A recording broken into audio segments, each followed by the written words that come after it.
First, I will introduce myself. My name is Veronica Oktonusamara from the Faculty of Business Accounting Study Program Semester 2 Evening Class. In this video, I will discuss conflict that occur within an organization and how to manage conflict.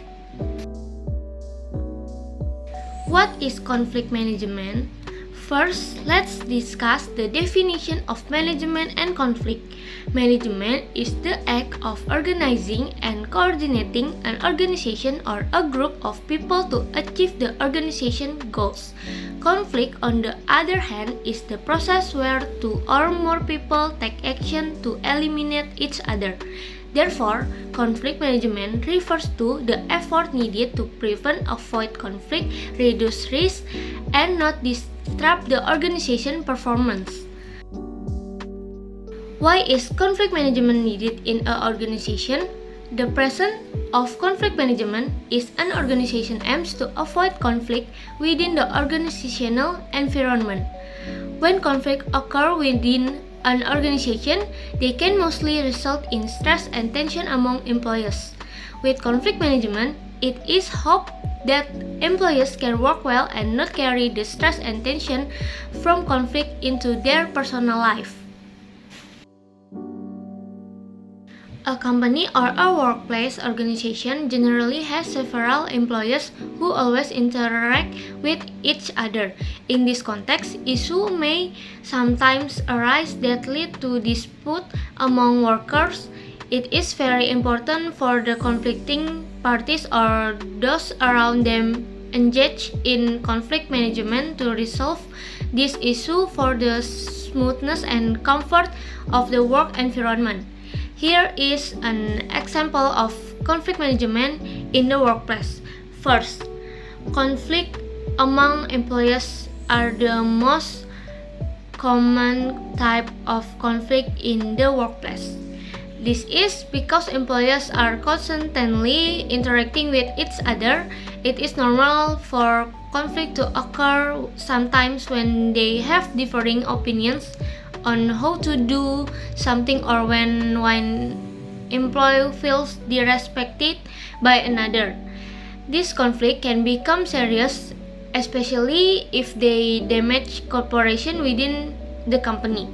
As a result, the work environment becomes less conducive and may disturb other employees who were initially not involved.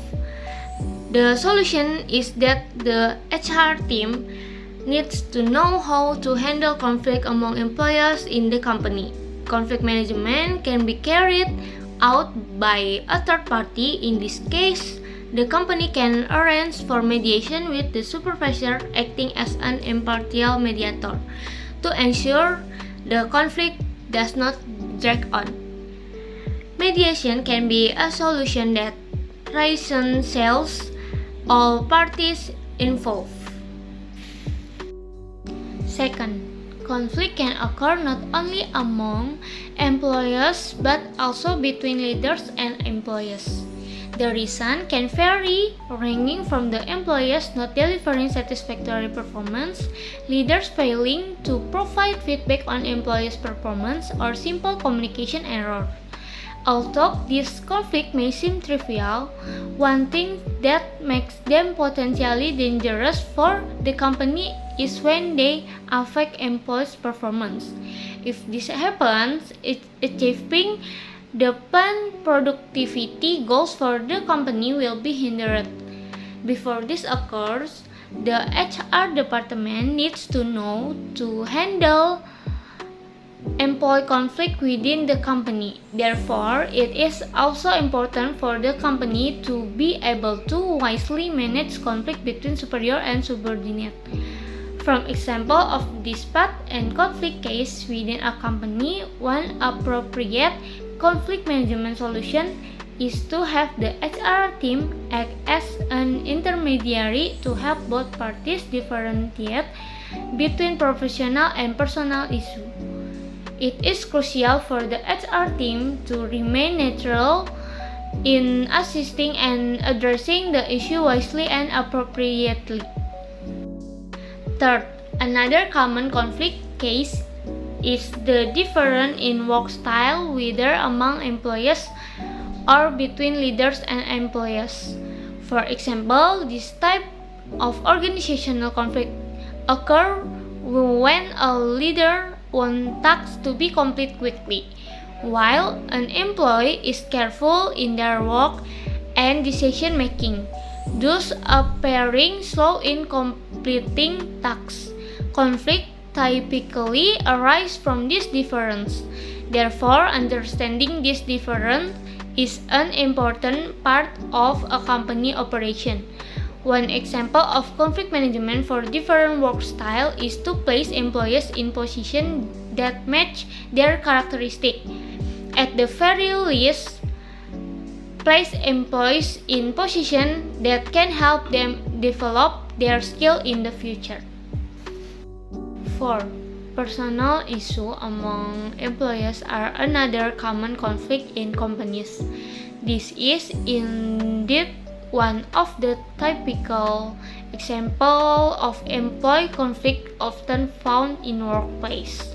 So, how can conflict management be implemented, and how can conflict related to personal issues be resolved? Especially since the HR team has limitation when it comes to intervening in employees' personal matters, as it should not appear to be meddling.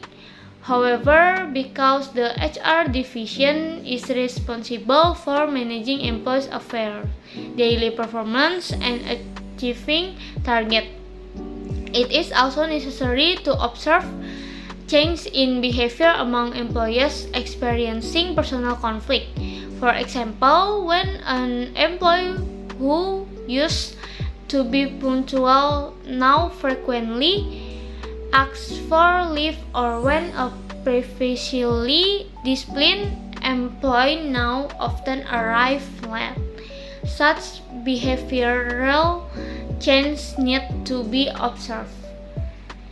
If this left unaddressed, the employee performance might decline, affecting the company productivity. The HR team can conduct coaching and counseling sessions as a solution, explaining the management perspective regarding the employee behavior change. For instance, employees might be perceived as underperforming and unprofessional by the management. Additionally, the HR team needs to provide wise solutions to the existing problems. Conclusion: conflict does not only occur in organizational or corporate environment. It can happen anywhere in our daily life. Often we pretend not to know, avoid, and even ignore conflict in our work, organizational surrounding, or family environments. As a result, this conflict can grow and become prolonged, eventually hindering our ability to achieve goals at work and in organization, as well as damaging the well-established communication within our families and surroundings. Therefore, wherever we are, we must always maintain good relationship, positive thinking, refrain from blaming others, be willing to listen and respect opinions, and resolve problems together. So, that's my explanation about conflict and conflict management.